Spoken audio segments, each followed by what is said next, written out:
How you doing, Loud? Good. You know, I had a bagel today when I first had For the first time, every round of applause for Loud. How was it? We'll take questions at the end, thank you. What? There's a joke. What? When, I don't know, when pigs fly. So we got a couple announcements for you guys. This is almost too tall. I did it. There we go. Now I feel like I'm talking up. I need to see people. You guys need to be in my eye line so I can see all the shenanigans that Grace is doing. You gotta pull it down. Yeah, it's gotta be on my level. So, couple announcements. This one doesn't have a slide, but I am the slide. See these sweatpants right here? Straight fire. Get it? Get it? 'Cause it's... Anyway, so these are, I know, Grayson, it's okay. It contained it, it's okay. So these are our Ignite sweatpants, official Ignite merch. Yeah. So I've tested this through all the elements and environments. I played video games in them. I completely dominated the bucket ball court out there with my team. No. And they did, yeah, you guys lost. Okay, although that one time when I passed it to Louder because I was showing my team is pretty dumb. She's good at that. These things are amazing. They're comfortable. They're movable. They're flexible. They're great.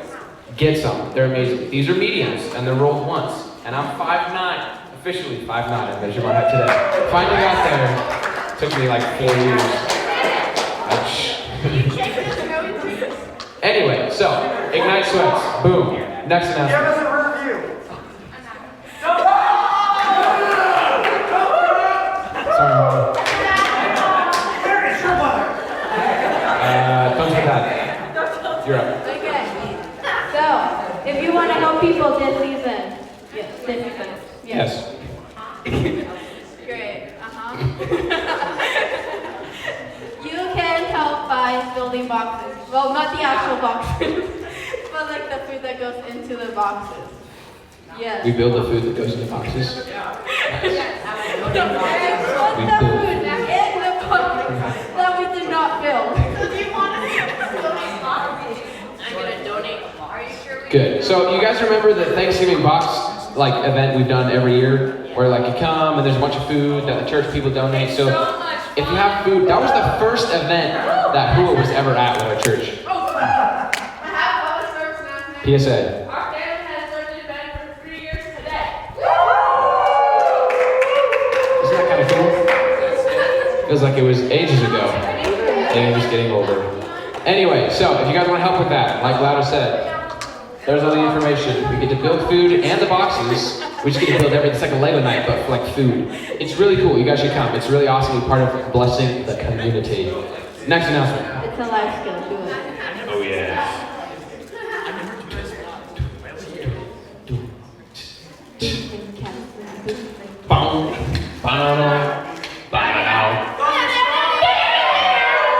So, we have a rockstar party coming up. Christmas party. Is it December 4th or 7th? 4th. So it's December 4th. That's the first Saturday of December. And the event is from 8 to 7. 12. Oh, 7 to 12. Midnight, yep. 7 to 12, midnight. Not 12 in the afternoon. Because we're not being here at 7 in the morning on Saturday. I might be 7. Anyway, so awesome event, awesome party. You guys remember when this was hanging from the ceiling almost 2 years ago for our Christmas lock-in party? This is that big event that you guys need to invite your friends to. You guys should be sitting, well, hopefully not sitting on them. Hopefully you guys have enough spatial awareness to see that there's something on your seat before you sit down. But there's flyers that you guys should pass out to everybody you know. Person at school, boom. Post it on Instagram. Post it on Instagram, boom. If you go to FCA, like Pastor Jar said, hand them out there. Hand them out at each one of your classes. Give them to everybody. If they don't want it, force it upon them. Put it in their backpack. Yeah, do it in everybody's backpacks. No one will know. So, this is a big event. It's going to be great. We're going to have a huge electric guitar styled after this, like 16 feet, 15 feet. Big. We have Guitar Hero, a bunch of other fun games, live, rock band, concert type thing. It's going to be great. So you don't want to miss it. Also, if you guys want to register for these events,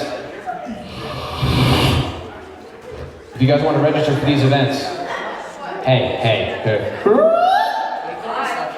Well, stop instigating it. No. Pay attention, refocus, hush, and a hush fell over the crowd. Yeah, quiet Cody. Or Lobo. So, anyway, if you guys want to register for these events, Chase, Sherman. You are not allowed to call me by that. I'm gonna break your leg so you can't run. I'm kidding. Anyway, okay, I'm talking too much. It's a bad thing, maybe. Yes. Register for these events at Church Center, www.bennaz.churchcenter.com. The links are everywhere. If you don't know how to get there, text someone who knows and they will send you the link. They should be on the paper too. Next announcement. Okay, if you brought friends, I think I see people. I see new people.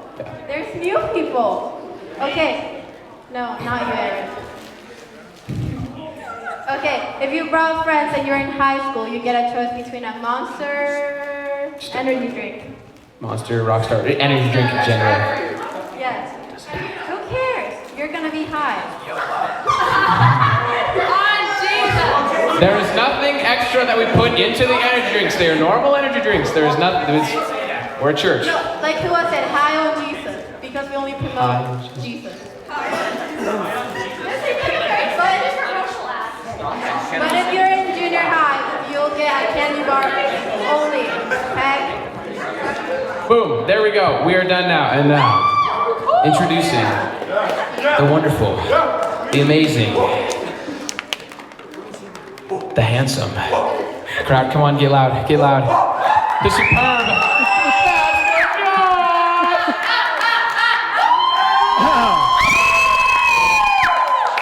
Wow. Wow. Wow, wow.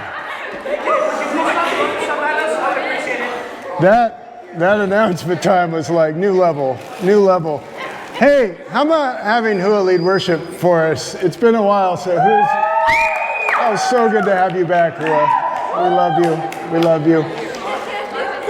All right, I actually was working on the guitar this morning, and the Wednesday before Thanksgiving, the night before Thanksgiving, we won't have youth, but we will be playing up the guitar. So if you would like to help us, we have a 30-foot guitar strap. It's 8 inches wide that goes over the guitar, you know, like a guitar strap. We're gonna hang it up there. So we need some big, strong people to help us. Yes, yes, you guys are very big and strong. And you have deep, deep girly voices. It's wonderful. All right, junior hires, you're dismissed. You're dismissed. You're dismissed. And Grayson's gonna grab my table. Oh yeah. He totally remembers. Yeah. I have And everybody else, move forward. Move forward. Thank you. You too. Thanks, man. Sideways? Thank you, Maureen.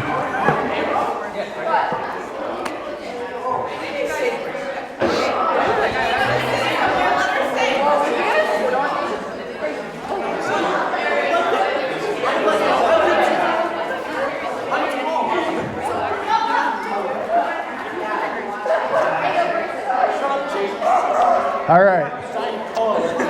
All right. We're probably going to use Quiet Coyote a lot tonight. I can tell. I can tell. Can we use Rock On? I like Rock On, but the tablet? Could you do it in the room with the TV? The tablet's right here. Or under the TV, there's other tablets, unless Pastor Ariel took them. Hey, will you guys welcome our YouTube audience? Yeah? Hello. Hello, YouTube. All right. Last lesson in our movie series. Movie night. It's been a great series. It's been a lot of fun, and we're going to finish with a bang. But first of all, we're going to close our eyes, bow our heads. We're going to pray to Jesus to bless this time. Shh. Father, we just ask that you would be present here, that you would make your presence felt in our minds and our hearts. We're talking about some difficult things, some things that our country has wrestled with a lot these last couple of years, and I pray that your word would just shine a light on the whole conversation. God, give us so much wisdom and so much grace for each other to take us to a place that is so much better for our community and for our church. And I pray that we would all be willing to go through that process together. In Jesus' name, amen. Amen. So a number of years ago, a man by the name of Gregory Howard was driving through a town in Virginia, and he decided to stop at a diner and get something to eat on his way to the next stop. Gregory Howard happened to be a writer, a script writer, to be more specific, for Hollywood. And as he's sitting at the table, eating at this diner, he hears a family behind him talk about the high school football team in town. And they're talking about this football team, and they keep going on and on about how amazing it is and how the team had a perfect record and all the cool stuff they did as a team. And it kind of sparked his interest, right? A writer's always looking for a story to tell. So he went over and introduced himself and asked, hey, I heard you guys talk about this football team. Tell me more about this. And they told him it's actually not our current high school football team. It was the high school team from 20 or 30 years ago. And that really sparked his attention, because it's one thing to talk about the team now. If you're still talking about the team from 20 or 30 years ago, that's incredible. So he started listening and interviewing and talking to people in town, and ended up putting together this script and selling it to Disney, who took it and made a movie out of it with Denzel Washington called Remember the Titans. Remember the Titans. Yes. I've never seen it. You're not a strict. If you've never seen this movie, you must see this movie. You must see it. You're going to get some spoilers tonight, but you must see it. And here's the thing. I want to talk about Remember the Titans, first of all, because it's an awesome, amazing movie. It's got a lot of cool guy scenes, and we've done a lot of like romance movies in this series, so now we're just going to do a hard-hitting guys movie. But Why is it a guys movie? huh? It's football. It's like Football guys thing. it's like 95% guys in the movie, but it is a wonderful movie for women as well. We're off to a good start with this conversation. So, and here's the deal. What made the football team so extraordinary is that half the team was black and half the team was white, and the story takes place at a time where racism was even 100 times worse than it is now, where it was intense, it was everywhere, all the time, and the hatred and fighting. And so I thought it would be cool to end with this movie, because this is something that our country's been wrestling with these last couple of years. We've been struggling with this frustration and this rage and this confusion and this, like, what do we do? Where do we go as a nation to come together? And I think that Remember the Titans gives us kind of a roadmap, right, to a path to go on a journey together. And I want to call it a journey of immersion. And the reason I use the term immersion is that immersion means to jump in, right? Like if you jump in a pool, you immerse yourself in a pool. The water goes all around you. You jump in, you immerse yourself. And this topic is about immersing ourselves together in this project or in this community or in a place that you are uncomfortable with people that you might be uncomfortable with, that's unfamiliar, that's not like you. And it's not just about skin color. It's not just about racial relations. It's about any group of people that is not like you. They have different values. They have different politics. They have different backgrounds. They come from different countries. They see the world differently. And what does God expect from us? With people from different religious backgrounds, different financial backgrounds, any kind of difference that make us feel unfamiliar. I have a friend who's a pastor up in Vancouver. I've grown up with him since we were little kids. And he has a bunch of tattoos. And in Portland, it's like Portland, Vancouver, it's not really a big deal for pastors to have tattoos. Our pastor has tattoos, and nobody really cares. But he got invited to speak at a conference in Chicago in the Midwest. In the Midwest, it's totally different. Pastors don't have tattoos. In fact, nobody in church has tattoos in Chicago. So he walks into this building, it's a big conference, there's thousands of people, and not a single tattoo that he could find. And of course, he's got them up and down, all sorts of animals and stuff on his arms. And it's just this feeling like he's confident, he knows who he is, he's comfortable in his own skin, but it's this sense of maybe these are not my people, I don't know, And then he said he got back on the plane, and everybody on the plane back to Portland had tattoos on their arms. And they're like, oh, I'm with my people again, all right? I'm with my people. And here's the thing, there's nothing wrong with having a group of people that's my people, that's our people, that we hang out together. But God actually calls us on a journey to go to places where we are the outsider, where we are uncomfortable, where we are forced to learn and grow. And this movie hits on some biblical principles that can show us how to go about this journey. So again, it takes place in a small town in Virginia, and everybody's mad at each other, and they have black neighborhoods and white neighborhoods. They're segregated. Nobody talks to each other. The adults don't talk to each other. And this is the time when they're starting to bring schools together. It was a big step in the civil rights movement. The movie's based on a true story, by the way. And so as the schools come together, all the tension and all the mistrust and all the hatred in the community boils up into this one place. Because all the parents are teaching their kids how to feel about that other group. The parents are teaching, and the kids are picking up this anger, mistrust, and frustration, so they're forced together in the same classroom, and then they have to play on the same football team from two different schools. And as they negotiate the merger, they have to say, we're going to bring certain teachers from the black school, certain teachers from the white school, certain coaches. And as part of the merger, they agree to let the black coach take over the football team. And the white coach is on the verge of being a Hall of Fame high school football coach. It's like a big year. They're favored to win. They've got a lot of talented players.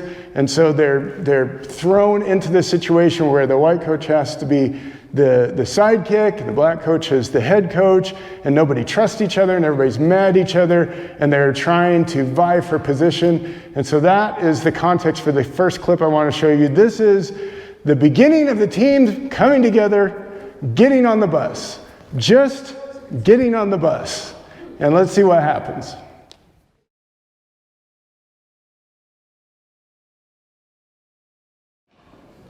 Off to a strong start. Together.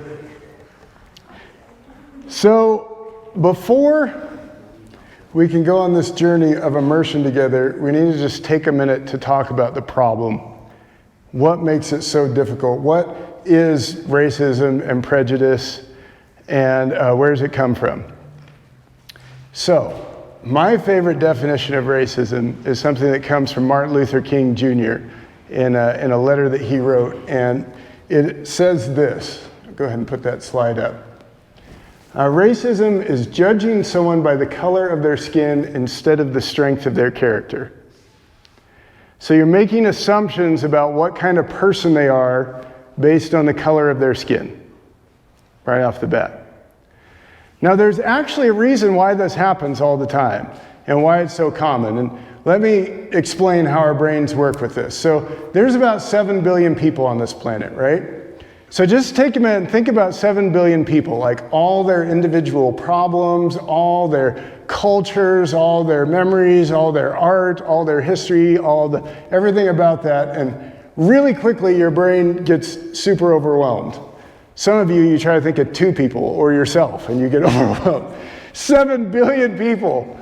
It's way too much. And so what our brains automatically do is we categorize, right? We categorize, and we find different ways to categorize, whether it's they're from this continent, they're from this country, they're from this background, they're this skin color, they're snowboarders or skiers, right? They're this religion or that religion. Our brains just categorize people, and it's actually something that has helped us be safe because we use those categories to decide whether we're safe around a person or not. It's a very natural thing that humans have done throughout human history. So then the question becomes, when you categorize a group of people, how do you decide what to think about them? So, let me give you an example. Let's say you had never met a Laotian before, a person that is from the country of Laos, right? Laotian? My aunt is Laotian, so she's a wonderful lady. So let's say you'd never met someone from Laos, you'd never met someone who's Laotian, and you meet one person, and they're really nasty to you. Like they're mean, they're rude, they're all this kind of stuff. You walk away kind of hurt. What does your brain do, right? Instantly, it's like, Laotian people, right? Are rude, are mean, I don't want to be friends with them, I don't want to hang out with them. It's supernatural, like breathing. We just do that automatically. Or the opposite is true. If you need help and they're generous and they pay for your meal or they help you move your house or something like that, it's like, Laotian people are great. I love Laotian people. That's how we work. So here's a question. This is kind of a hard question, but I think you guys will have some great answers. What are some other things that help us fill in the blanks about groups of people?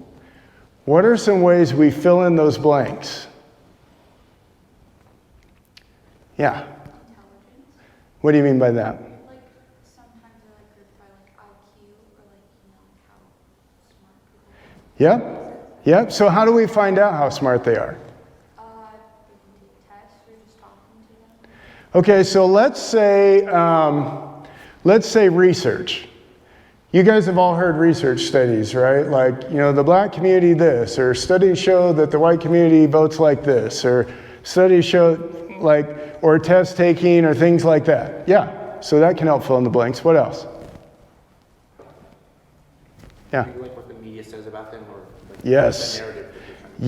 Yes. Media, movies, music, television shows, podcasts, things on TikTok or Twitter.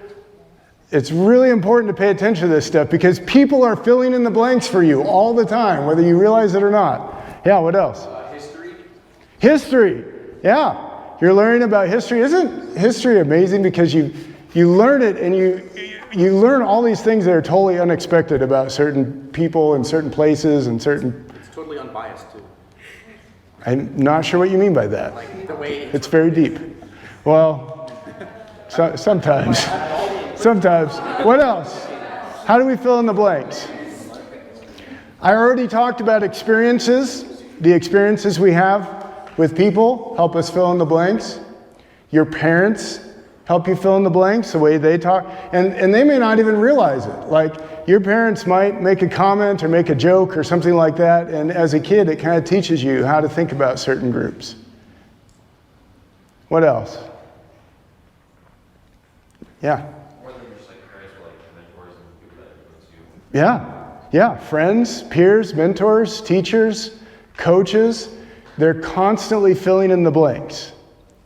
And racism comes when we have a group of people, and racism is specifically a race, but prejudice is a similar kind of thing, where you have a group of people that you define them as something wrong or something evil, and when you see somebody associated with that group just because of their skin color, or if it's like, say it's wealthy people, you think poorly of wealthy people, and so you see someone in a nice car, and instantly you think they're a turd. They must be a turd, You like that one? Hudson loves it when I say that. He busts up laughing. Josh, Beliefs. Beliefs? Yeah. Yep. Beliefs, yes. So this is so important to understand, is that at the foundation and at the root of this all, okay, at the bottom, where it all comes from the beginning, is this short, profound, powerful little verse in Romans chapter 3, and it says this: It says, "For everyone has sinned, we all fall short of God's glorious standard. All of us have sinned, all of us have corruption." So who is the problem? You are the problem. You are the problem. Now think about this. Think about this. I want to kind of go deep with this for a minute, okay? Because I think you guys can handle it. In your lives, if you ever hope to make a difference, if you ever hope to make your community better or your country better or your world better, any plan, any philosophy, any vision, any political leadership, anything you try to do, anything you come up with to help your neighbors or help your community, it has to start with an understanding that this is the core problem. If you don't start with the understanding that this is the core problem, then overwhelmingly you're going to cause more problems than help. Throughout history, people beat their head on this truth like a rock over and over and over again, and it makes you bloody and it hurts other people if you deny it. And that's what we've been doing these past 2 years. Because what's the problem, right? The structures are the problem. The wealthy people are the problem. The politics are the problem. The founding fathers, the Constitution, white people are the problem. Problem. It's always everybody else. It's always someone else. And as Christians, the Bible doesn't allow us to have that approach to begin. As Christians, the Bible commands us to say, first, we look at our own hearts. All of us, on all sides, we look at our own hearts and we get real about the fact that we have corruption and we fall short and we get prejudice and we get racist and we need to deal with that first. And all the other things, the structures and the politics and the rules, and there's a time and a place to address those things and to try to become a more just society. But all those things come from sinful people. And the sin grows up in that. So you have to start with the fact that you are the problem and I am the problem. I read a book years ago about a guy who lived in Portland. He's a writer. And if you don't know this about Portland, they love to protest. It's like when we have big national protests, Portlanders go nuts. But they protest over everything all the time. I'm not making this up, there's a protest, it's a naked protest, where everybody goes out naked and they're protesting excess packaging on products. They think the boxes for products is too big, and so they're going to run around naked and protest it.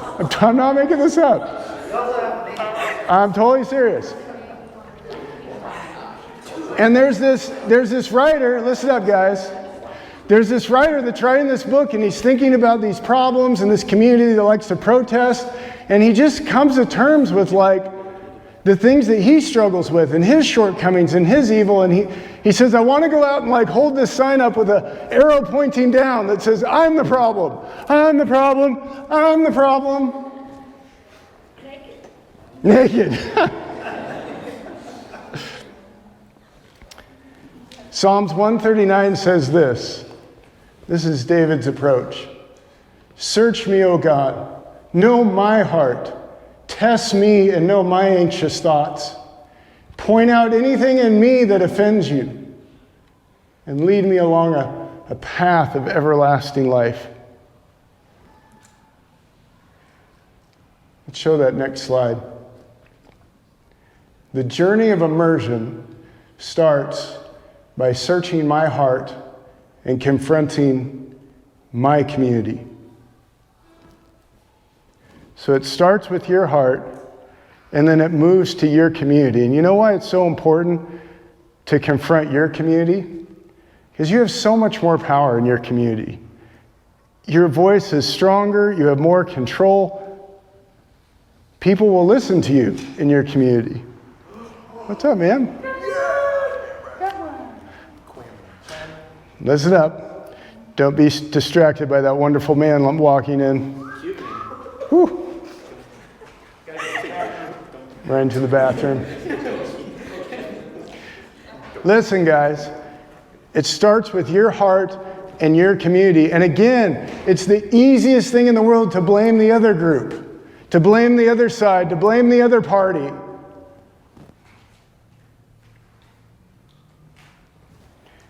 I was talking to Pastor Oscar, and we were just talking about different racial groups and things like that, and we actually brought up Chicago, and he was telling me about the violence in Chicago, and the murder rate is skyrocketing, and the gang activity is just gone through the roof. And he told me that it's a lot of Hispanic gangs that are causing many of these problems, that are causing a lot of the violence. And then he made this comment that just struck me. He said something along the lines of, it's us. We need to figure this out. And I'm like, no. You're a pastor. Like, you're a good man. You're amazing. You're helping people. You're serving people. His daughter's like.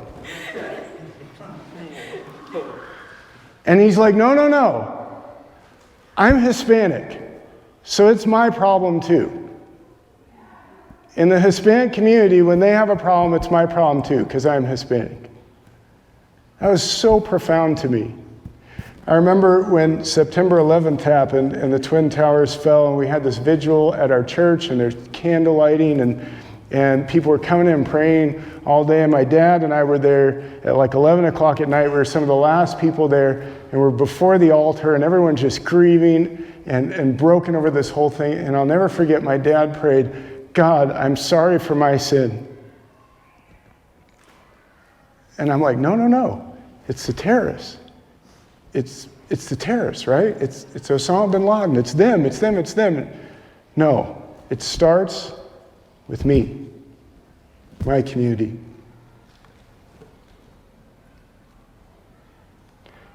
So in this story of Remember the Titans, the school gets stuck in this pattern of blame and mistrust and hurting the other side, which leads to more blame and more distrust and more hurting the other side, going back and forth. We can't trust you, so we're going to be mean to you. Well, obviously we can't trust you, so we're going to be mean to you, and it just goes back and forth just like it had for generations. And the turning point comes in a practice session late at night. They can't get this play right. They keep going over and over and over again. They've got the lights on, and something profound changes in the team when one of the white players goes after another white player. He starts with his heart and his community. And watch what happens.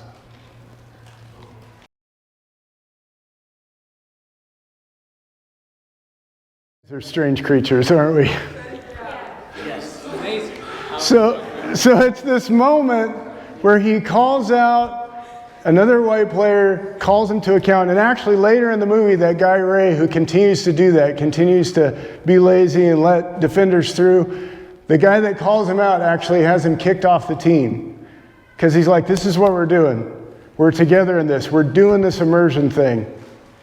And if any player's not on board, they got to go. And that guy was his best friend, and he has him kicked off the team. And they begin to build this camaraderie, right? This relationship together. The whole world is fighting, but in this team, they're coming together. They're beginning to respect each other and trust each other and play well and become something special as a football team. And the world is filled with people that want them to hate, that want them to get sucked up in what is going on. And so at practice, they have to do these little things to fight for their relationship, to fight for the community they have, to fight for their unity. But when they bring that community, that football community, into the world, suddenly people on the outside start to attack it and start to try to divide them and start to try to tell them, like, look, you're supposed to be pitted against each other. So what happens is the admin, the leaders of the school district, are trying to fire the head coach who's black. And they decide that if he loses one game, they're going to fire him. They'll use that as justification to fire him. They can put the white coach back into power. And so in one of the most important games of the year, they set it up and pay the refs. so that the Titans lose, they can fire the coach, move on with the white coach. And so now the white coach has this opportunity. We fought for immersion together in practice. We fought for immersion in our games. We fought for this unity, and now the world on the outside is coming after us. So what are we going to do? Are we willing to fight that fight too? And he benefits from their racism. But look at what he does. Check this out.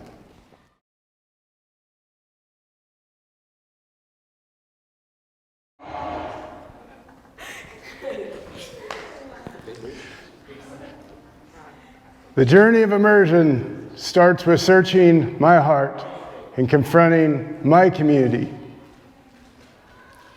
In practice, it's a matter of your pride and dealing with stuff as a community, but at this level, now it's like everything's on the line.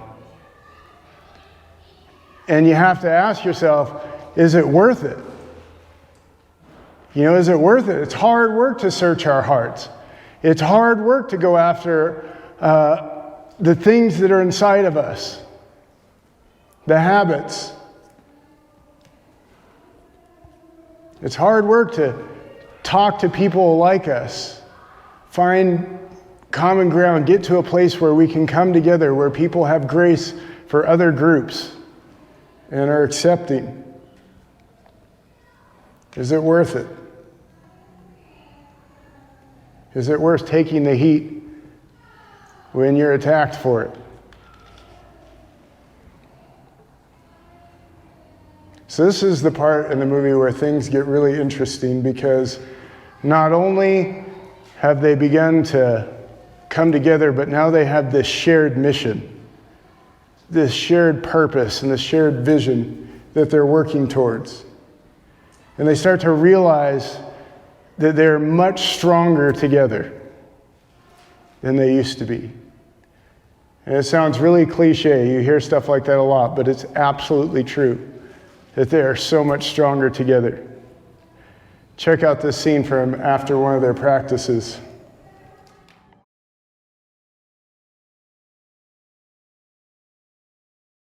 They become a football team that people will talk about for 30 years.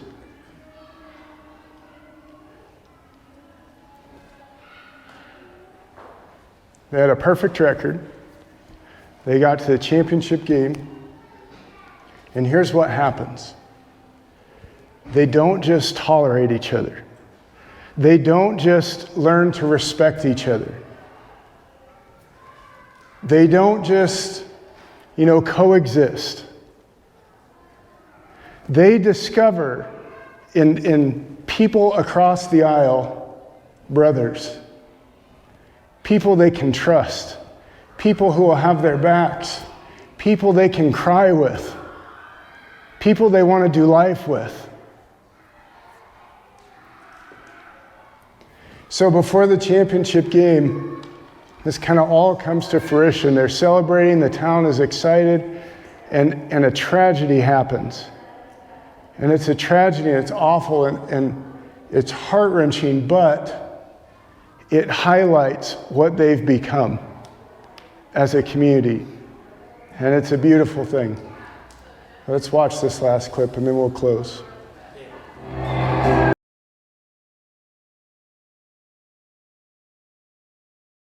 The journey of immersion is realizing that we're family and that our lives are so much richer together as brothers and sisters. And man, we'll make mistakes. We'll say stuff that's offensive, and it's hard. It's hard work along the way. We'll need to have grace with each other. But it's worth it, because heaven is the most diverse community there is. Heaven is the place where we all come together from different backgrounds, different cultures, and celebrate who we are, the best of us. And when we go on this journey of immersion, we get a taste of heaven. here. But it starts with searching my heart, confronting my community. So this is a big part of who Ben Naz is. Immersion, the word comes over and over again in our discipleship plan, in our vision, in our mission. And it's who we want to be as a youth group. And so much so that we're actually going to change our hashtag on our Instagram from what was to Immersion Youth. And that's what that means. It's to mark our community as a diverse community that we love, that makes us stronger together. And it's going to be who we are. In January, so this next series coming up in a couple weeks is called I'm Dreaming of a Light Christmas. We're going to talk about taking off burdens over the holidays and having a Christmas filled with joy and happiness that feels light. It's going to be really cool. And then after that, we don't have a slide for this yet, but we're going to do a series on learning from Christians around the world. Christians from different continents, different areas of the planet, and just seeing how we can grow and be stretched and become better ourselves from learning about different backgrounds. So this is who we are going forward. This is something that's really important to us going forward. And I just hope and pray that all of you are on board for that journey of immersion. And I think that the end is going to be incredible. We're already experiencing that. So let's just bow our heads and close our eyes. And I want to give you a minute just to say, search my heart, God. Is there a group of people, and maybe it's not even a racial thing, but is there a group of people that I have judged, that I have looked down on, that I've treated like they're less important than me? And maybe something comes to mind immediately, or maybe you just need to ask God to bring stuff up. And it's okay to be real with Him. But you've got to start with just apologizing for that and just saying, I'm sorry, God. Put it before Him. Let Him begin to work. Let Him begin to take that out. And just pray, God, help me see this group of people the way you see them.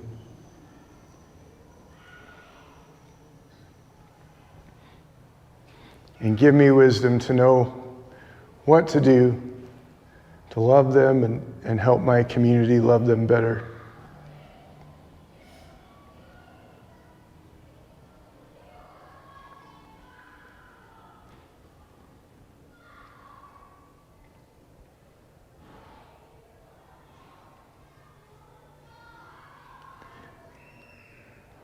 God, we just thank you for pushing us out of our comfort zone.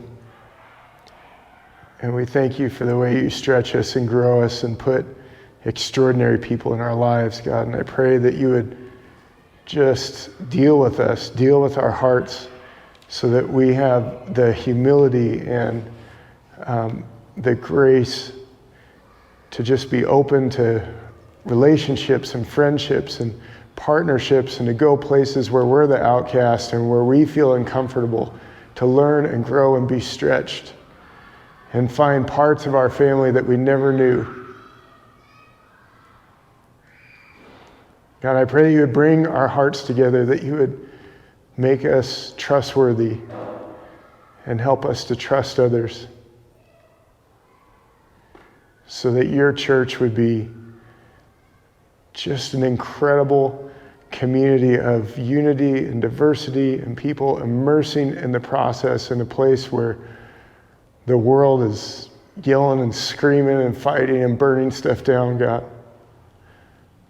You set out our path for who we're going to be, and help us to follow. In Jesus' name, amen.